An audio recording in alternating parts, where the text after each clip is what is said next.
백설공주라는 동화가 있습니다. 그 내용은 여러분들 다 아시다시피 누가 가장 예쁘냐고 이 계모인 왕비가 물어보는데 당신이 가장 아름답습니다라고 해서 이 왕비는 대단히 만족을 합니다. 하지만 어느 날 이 거울이 백설공주가 당신보다 더 예쁩니다 해서 이 왕비는 분노에 살이 잡히고 질투에 휩싸여서 나중엔 이 살길까지 가지고 있지 않습니까? 평소에는 자신이 가장 만족스러운 삶을 살았지만 이 백설공주로 인해서 순식간에 감정, 사고, 행동이 모조리 바뀐 것입니다. 아마 이 왕국에서 우리가 한 가지 알 수 있는 사항은 뭐가 있겠습니까? 아마 그 왕국에는 이 왕비보다 예쁜 사람은 살 수 없을 것입니다. 이것은 성경의 이야기에서도 나오는데 여러분들 다 아는 것처럼 이 정탐꾼 12명의 정탐꾼이 이 새로운 하나님이 주신 가나안 땅으로 들어가서 정탐을 했을 때 그들이 어떤 생각을 했습니까? 다른 애들을 보면서 자신의 민족이 그들보다 열등하기 때문에 우리는 약속의 땅에 들어갈 수 없다고 생각을 했습니다. 그러면 그러한 정탐꾼만 있는 공동체의 사람들은 어떻겠습니까? 절대로 성공을 못하는 실패한 사람들밖에 없는 그런 공동체의 사람들만 있지 않겠습니까? 실제로도 그렇습니다. 이 나사의 탄광 청소년에서 나사의 우주인 훈련자가 된 이 호머 히컴도 어린 시절 어떻습니까? 이 탄광총에 자라나서 자신은 우주 비행사의 꿈을 가지고 열심히 공부하고 실험도 했지만 주변의 아버지, 친구들, 그리고 모든 사람들이 네가 저게 무슨 그 우주 비행사가 되냐? 탄광의 일에 집중해라. 현실을 알아라라고 하면서 이 아버지마저 꿈을 인정해주지 않는 그 과정에서 굉장히 슬픔을 느끼지 않았습니까? 우리가 생각해야 될 것은 바로 그러한 것입니다. 이 공동체라는 것, 우리가 이 공동체가 우리 자체가 어떻게 생각하느냐에 따라서 달라질 수가 있다는 겁니다. 나 자신이 질투에 사로잡힌 사람이 된다면 나보다 뛰어난 사람은 공동체에서 나올 수가 없습니다. 또한 다른 사람, 내 공동체에 있는 다른 사람들을 업신 여기거나 하면 그 사람들이 쉽사리 성공을 할 수 없다는 것입니다. 여러분 이 인터넷 보면 옛날에 그런 말 많지 않았습니까? 스티브 잡스가 한국에서 태어나면 어떻게 됐을까? 그러면은 저기 공고 다니면서 어디에서 기계 열심히 돌리고 있지 않을까? 그런 얘기를 하면서 이야기가 나눈 것처럼 사실 이 이야기는 우리가 생각할 점입니다. 왜냐? 이 공동체가 성공해야 우리 자신이 성공할 수 있기 때문입니다. 결코 공동체와 나는 다른 것이 아닌 것입니다. 나 하나만 성공해도 돼라는 생각이 아니라 내가 성공해야 공동체가 성공하고 공동체가 성공해야 내 자신이 성공한다는 것입니다. 이것은 아주 커다란 문제입니다. 왜냐?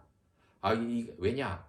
우리나라 사람들, 특히 이 가족을 제외하고서는 이 공동체의 성공을 사실상의 성공으로 생각하지 않고 나 자신의 성공만 성공이라고 생각하는 이러한 생각들이 굉장히 많기 때문입니다. 그래서 오늘의 말씀은 바로 이 새로운 새해에 성공을 바라는 모든 사람들에게 하나님이 주시는 말씀입니다. 여기서 베드로전서 4장 10절을 보면 각각 은사를 받은 대로 서로 봉사하라는 말이 있습니다. 이런 말이 대체 왜 나왔겠습니까? 그것은 모든 사람들이 하나님에게 이 은혜를 받은 곳이 각각 다르기 때문입니다. 저희 어머니는 음식을 잘하고 저는 이렇게 글을 쓰는 쪽을 잘하고 그리고 저희 아내는 이렇게 회사에서 철저하게 일을 꼼꼼하게 잘한다든지 하는 재능이 있습니다. 모두가 잘한다는 겁니다. 잘하는 부분이 있고 그것을 따로따로 서로 은사를 받은 대로 청지기 같이 서로 봉사를 하라는 겁니다. 여기서 말하는 것은 서로 봉사하는 것, 결코 서로에 대해서 질투를 하고 나만 잘 되면 된다고 생각하면 되는 것이 아니라 서로 사랑을 하면서 서로 봉사하면서 도우라는 것입니다. 이 기독교의 공동체는 절대로 질투가 있어서는 안 되는 곳입니다. 이 하늘의 독수리나 새를 보십시오. 날개가 몇 개입니까? 바로 두 개의 날개 아닙니까? 이 두날개라는 것, 거기에 이단 여부는 제가 그렇게 논란이 돼서 말은 하지 않겠지만 아무튼 이단의 판정을 받지 않았습니까? 이 두 개의 날개, 하늘을 나는 새들은 한 개의 날개로 납니까? 두 개의 날개로 납니다. 그래서 이 두날개라는 뜻도 하나의 날개는 나 자신, 또 하나는 공동체를 뜻하는 이 두 개의 날개로 이 공동체가 훨훨 나는 비상을 하라는 그런 뜻인 것 같습니다. 아무튼 여기에서는 우리가 이 공동체에서 어떻게 해야 되는지 이야기를 하고 있습니다. 거기서 첫 번째로 말하는 게 베드로전서 4장 11절에 만일 누가 말하려면 뭡니까? 우리가 첫 번째로 해야 될 것, 공동체에서 선한 영향력, 봉사를 하기 위해선 말을 어떻게 해야 되는지 지금 이야기를 하고 있습니다. 여기에서는 이 모두 하나님의 말씀하는 것 같이 하라는 거 합니다. 바로 성경의 말씀, 그 말씀처럼 우리가 성경 말씀처럼 해야 된다는 것입니다. 마치 하나님의 신탁을 전하는 것처럼 그대로 하라는 것이 아니라 성경의 말씀을 표본 삼아서 하나님의 영광을 위해 해야 함을 실사한다는 것입니다. 저도 이 직장을 다녀봐서 알고 있습니다. 우리의 이 말에 얼마나 이 주변의 동료들인지 상사라든지 아니면 부하 직원을 함부로 말하고 욕하는 것, 네다섯 사람만 모여도 이 없는 사람들을 욕하는 부분이 많은지. 그런데 그러한 것이 전혀 은혜가 되지 않는다는 것입니다. 그리고 두 번째가 바로 우리가 공동체에서 하려는 것이 두 번째 줄에 나와 있는데 누가 봉사하려면 봉사를 하라는 것입니다. 이 봉사라는 것은 원어 자체가 하나님이 아낌없이 주는 것이라는 뜻이 가지고 있습니다. 이건 우리가 생각하는 봉사와 아예 차원이 다른 말입니다. 제가 어렸을 때 그런 말을 한 적이 있습니다. 물론 부모님이 나쁜 뜻으로 이야기한 건 아닌데 불우이웃 돕게 하기 위해서 1,000원만 주세요 라고 하면 우리 어머니 아버지가 제일 많이 하는 말이 뭔지 아십니까? 우리가 불우이웃이다. 도울 수가 없다. 이렇게 얘기를 하는데 물론 농담이라는 건 알고 있습니다. 아무튼 그런데 여기서는 아낌없이 주는 것이 바로 그 진정한 의미라고 하는 것입니다. 사탄이 우리에게 주는 가장 치명적인 그런 공격이 바로 내가 아쉬운데 남을 도울 틈이 어디 있느냐라고 이야기를 하는 것입니다. 그리고 이런 두 가지 하나님의 말씀을 전하는 것과 봉사하는 것이 하나님께 영광을 주는 것, 이 공동체의 영광을 주고 하나님의 이 공동체가 비상하고 성공할 수 있는 그러한 것을 공급해 준다고 지금 이야기를 하는 것입니다. 초대교회나 현대의 교회나 우리 사회 공동체나 이 질투가 많고 이 사랑이 적다는 것, 이것은 공통적인 문제점인 것 같습니다. 그렇기 때문에 여러분들이 해야 할 것이 있습니다.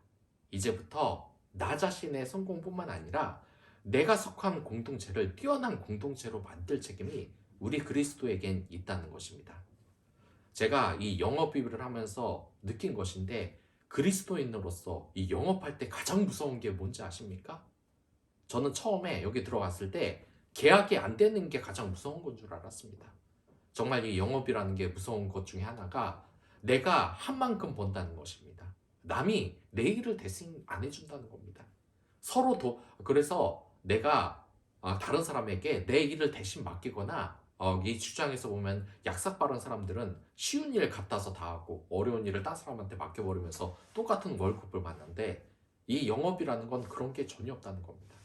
자기가 계약을 안 하면은 돈이 한 푼도 없다는 것, 이게 무서운 것인 줄 알았습니다. 근데 이 교육을 받고 계약이 어느 정도 되자 이 직업도 할만하고 꽤 괜찮은 직업이라고 여겨졌습니다. 그런데 여전히 이 영업은 힘든 일이었고 나중에는 이 영업 비율에서 가장 무서운 것이 뭔지 그리스도인으로서 하나님이 답을 주셨습니다. 가장 무서운 것은 처음에는 계약이 안 되는 것이었는데 그것 때문에 나 자신의 자존감이 나가자는 거. 내가 이렇게 사람들 성격을 못하나. 그리고 고객이 나한테 소리 지르고 불만 터뜨리고 전화기 확 끊을까봐. 그것 때문에 그것 때문에 무서워서 일을 못한다고 생각했는데 하다 보니까 그게 아니었습니다. 가장 무서운 게 뭔지 아십니까? 바로 그거는 저희 한 동료, 한 청년이 이야기한 곳에서 그 답이 있었습니다. 제가 일하는 그 직장에 한 청년이 왔는데 예전에서 이 직장에서 일을 했다는 것입니다. 근데 워낙에 이 영업 일에서 노력도 많이 하고 일을 잘했기 때문에 1,000만 원 수입도 한 1년 중에 7개월, 8개월 정도는 번다고 합니다. 근데 예전의 직장을 버리고 다시 여기 왔다는 것입니다. 그래서 그 식사 자리에서 왜 기존에 있던 그 보험사를 관두고 여기 다시 왔냐라고 물어본 적이 있습니다. 그래서 그 이유를 설명해 줬습니다. 사실 이 청년이 자기가 그 새로운 보험사에 갔을 때 전부 다 중년 여성들만 있고 자기 젊은 혼자 남자로 왔다는 겁니다. 근데 그 친구가 뭐 그렇다고 여자 많다고 자기 자신을 막 위축하고 막 그렇게 하는 친구는 아니었고 대단히 사교성이 좋은 친구였습니다. 그래서 별 상관없이 열심히 일을 잘했다는 겁니다. 근데 열심히 잘 일을 한 게 거기에서 살아남지 못한 이유가 됐습니다. 왜냐? 혼자 너무 두드러지게 신입사원이 계약을 너무 잘하니까. 그리고 이 주변에서 그 중년 여성들 속에 그 설계사들과 같이 친하게 지내려고 해도 이들이 밥을 같이 먹지 않을 뿐만 아니라 혼자 먹으면 되지. 나중에 인사를 해도 인사를 안 받아줍니다. 그래서 그렇기 때문에 이 혼자 공동체에서 더 이상 사이가 되지 않다는 겁니다. 먹으면 그래서 이 되지. 청년이 속으로 생각을 했다는 겁니다. 아니 그러면은 내가 나 혼자 이 사업을 하는 거니까 굳이 이런 인간관계에 신경 쓰지 말자 하고 다녔다는 겁니다. 어차피 보험업이라는 거 제가 말씀드리는 것처럼 자기가 일한 만큼 돈 받아가는 곳이지 공동체가 무슨 소용입니까? 라고 하는 생각으로 이 청년이 사교성도 좋고 정신력도 강한 청년이기 때문에 넘어갔지만 그 정도가 점점 심해졌다고 합니다. 그러니까 급기야 나중에는 어떤 사태가 일어났냐, 이 담당 팀장에게 이 설계사들이 다 와가지고 따졌다는 겁니다. 아니 왜 그 청년들에게만 계약이 잘 되는 좋은 딥이 주고 우리 같은 개떡 같은 딥이 줘서 계약이 안 되게 하냐.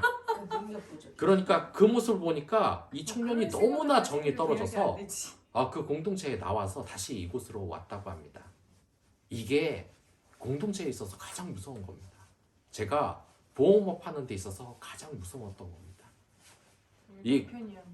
이 보험업 하면은 진짜 무서운 게 뭐냐면은 나 자신이 질투의 마음이 생긴다는 겁니다. 저도 느꼈습니다. 아침에 하루 종일 종화나 했는데 다른 사람 다 계약하고 있는데 저 혼자 계약 못하고 있으면 무슨 생각이 드는지 아십니까? 그때 이 사탄이 유혹을 합니다. 저 사람들도 똑같이 계약 안 돼야 되는데 왜 저 사람들은 계약이 되냐?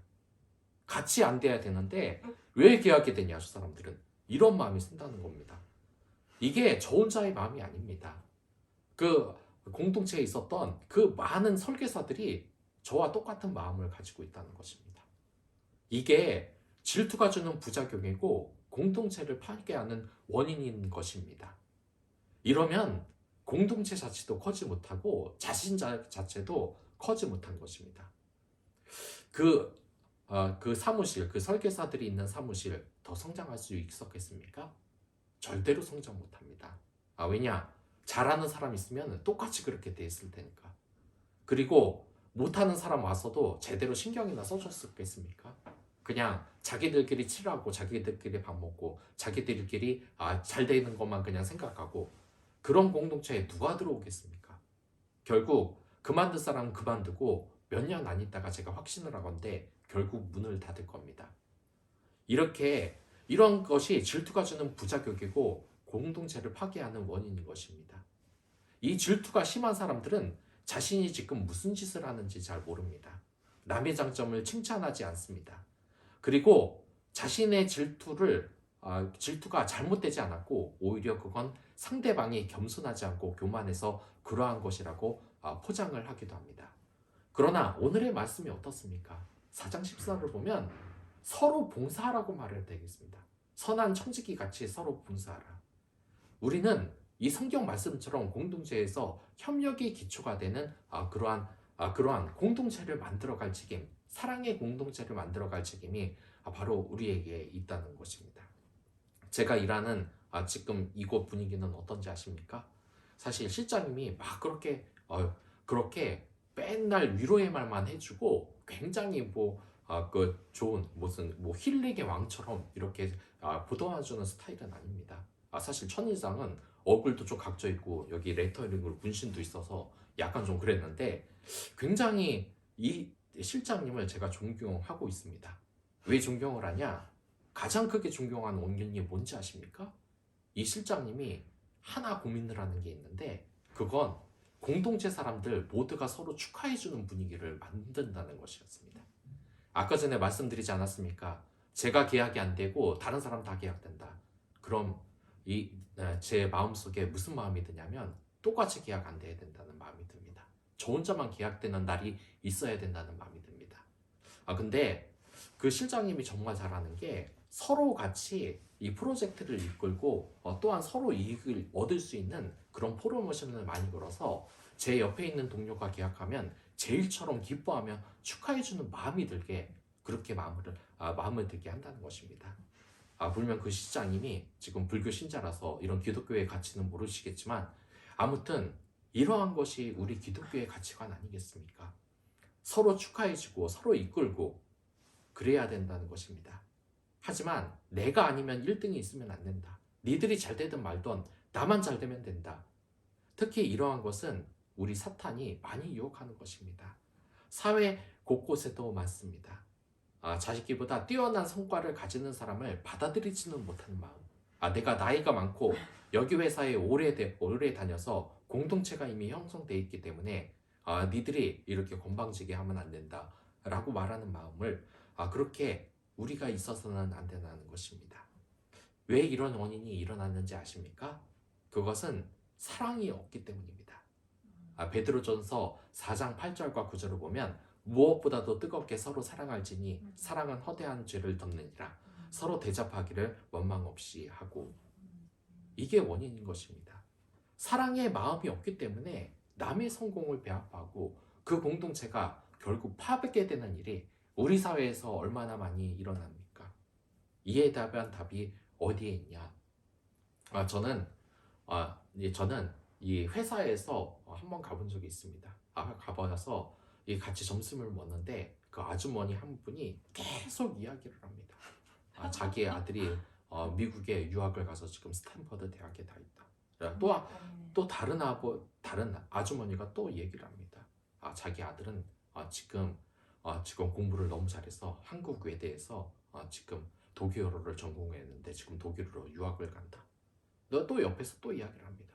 자기 딸은 지금 삼성전자를 다니고 있는데 너무나 이 자랑질을 많이 하는 겁니다. 근데 사실 그 다음 말이 더 의미에 남습니다. 그 아주머니가 다음 날에 뭐라고 했는지 아십니까? 아유, 아들들이 참 고맙죠. 나는 뭐 배운 거 하나도 없는데. 전 그 말이 가장 마음에 남습니다. 자신은 배운 게 하나도 없는데 자식들에게는 뒷바라지 해주고 성공을 바라는 마음, 그리고 그 성공을 자기 일처럼 매번 자랑하면서 이야기한다는 것. 이런 사랑이 있기 때문에 아들이 그래도 좋은 대학 가고 좋은 회사에 간 게 아니었겠습니까? 그 어머니와 아버지 마음에 질투의 마음이 단 하나라도 있습니까? 그 공동체의 가정의 화평이 왜 유지가 되겠습니까? 그건 서로 사랑하기 때문입니다. 사랑은 허대한 죄를 덮고 서로 대접하기를 원망 없이 하는 그러한 공동체인 것입니다. 베드로 전사가 말하는 것도 바로 그러한 것입니다. 이 공동체의 문제에서 사랑이 빠지고 서로 함께 날아오르지 못하는 이 공동체는 아무 소용이 없다는 것. 그리고 그러한 뜻이 4장 11절에서 말했듯이 그에게 영광과 권능이 세세에 무궁토록 있느니라. 하나님께 영광을 받으시게 하는 일이라는 것입니다. 흔히 이 기독교에서 가장 많이 하시는 착각이 이 하나님만 사랑하고 이웃사랑은 없는 그러한 종교라고 생각을 하는 것입니다. 하지만 기독교는 결코 그러한 것이 아닙니다. 종교를 뛰어넘는 이 세상에서 가장 큰 사랑인 것입니다. 이 세상에 미운 사람들이 얼마나 많습니까? 저도 이 회사 다니면은 나만 맨날 인사를 하고 저에게 단 한 번도 인사를 하지 않고 제가 기침을 하고 있는데 옆에 와서 그 몸이 아파서 어떡하냐 걱정된다라는 말 한마디가 아니라 입 막고 기침하라 이런 말을 들으면 저도 기분이 어떻겠습니까? 하지만 그런 사람들마저 우리가 기도를 해줘야 된다는 것입니다. 저희 사무실에 한 20대 여자분이 한 분 계시는데 이번 달에는 한 번도 나오지를 못했습니다. 왜 못 나왔냐? 아버지가 갑자기 병상에 누웠기 때문입니다. 근데 대단히 걱정이 됩니다. 그 아버지의 건강이 가장 큰 걱정이고 또한 이렇게 한 달 가까이 일을 못했는데 말했지 않습니까? 영업일이라는 건 계약 건수가 내 자신이 한 건도 발생을 못 시켰다. 단 한 푼도 못 받습니다. 그러니까 너무나 걱정이 된다는 것입니다. 그리고 그러한 걱정하는 마음을 주기 위해서 노력한 실장님. 물론 실장님이 좋으신 분, 막 맨날 힐링의 말만 하시는 분은 아닙니다. 막 팩폭도 하시고 오셔서 굉장히 신랄하게 말을 했기 때문에 여자들 몇 명들은 다 화장실에서 울러나가고 그리고 남자 직원들도 한숨 쉬고 할 때도 많지만 그래도 제가 존경한다고 말을 하는 것은 그분이 서로 우리를 사랑한다는 마음이 들게 하고 우리가 서로 위해주는 마음을 들게 하도록 한다는 것입니다. 우리도 그런 사람이 되어야 되지 않겠습니까? 흔히 저도 이러한 생각을 하고 있습니다. 이 공동체에 갔는데 이 선생님들이나 그런 사람들에게 교육자한테 이런 말이 돌고 있는 겁니다. 너무 우리한테 신경을 안 쓴다. 그런 말을 저도 몇 번 들었는데 참 반성을 하게 됩니다. 그리고 그들을 진정으로 사랑하고 기도해 줬는가? 이건 근데 저만의 마음이 아닐 겁니다. 만약에 여러분들 그 공동체의 사람들에게 사랑하는 마음이 들지 않는다. 그럼 여기 다 써 있습니다. 하나님 말씀 읽고 기도하면 되는 겁니다. 성령은 사랑이기 때문에 그 사랑은 우리를 전염시킵니다. 만약에 그 사랑의 마음이 전혀 없어서 못하겠다. 그것은 여러분들이 하나님과 교제하는 시간이 거의 없기 때문입니다. 그렇기 때문에 저희들 이 예배는 당연히 드리는 거고 아주 진실로 그리고 성경을 읽고 기도하는 것. 새벽기도 나와가는 사람 보면 어떤 사람들은 미친 사람 같다고 이야기를 합니다. 근데 그런 마음이 어디서 나왔겠습니까? 바로 하나님의 말씀을 읽고 기도하는 도중에 성령님이 주시는 겁니다. 여러분들도 그런 사랑의 사람이 될 수 있습니다. 그리고 그 사랑으로 자신의 공동체를 정말 가족같이 한번 만들어 보십시오. 그런 공동체는 결코 실패하지 않습니다. 자신의 날개와 공동체의 날개 두 개를 가지고 하늘을 훨훨 날 수 있는 그러한 비상을 할 수 있을 것입니다. 다 같이 기도하겠습니다.